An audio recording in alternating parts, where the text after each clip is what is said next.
વિરમગામ શિક્ષક હત્યાકાંડના આરોપીઓ ઝડપાયા। વિરમગામ ટાઉન પોલીસે આરોપીઓને સાથે રાખીને ઘટનાનું રિકન્સ્ટ્રક્શન કર્યું।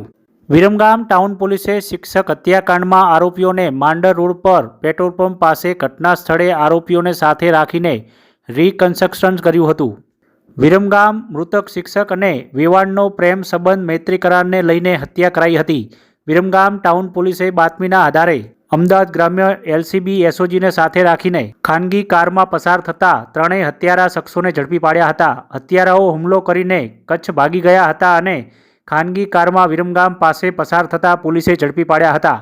વિરમગામ શિક્ષક નરેશ ચાવડાના હત્યાકાંડમાં આરોપી વેવાઈ કલાભાઈ હીરાભાઈ ગોહિલ, અજીતભાઈ ખેંગારભાઈ ગોહિલ, જેસંગભાઈ ઉર્ફે ગોકાભાઈ રામાભાઈ કટારિયાને ઝડપી પાડ્યા હતા।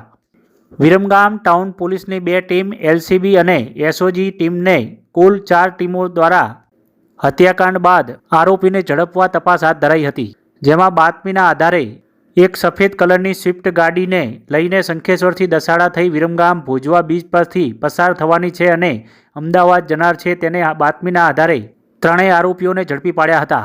વિરમગામ ટાઉન પોલીસના પીઆઈ સહિતના પોલીસ સ્ટાફ, અમદાવાદ ગ્રામ્ય એસઓજી અને એલસીબી ટીમ સહિત કુલ 4 ટીમ દ્વારા વિરમગામ શહેરમાં ચકચારી શિક્ષકના હત્યાકાંડમાં 3 હત્યારાઓને સાથે વાહન સાથે તેમને ઝડપી પાડ્યા હતા।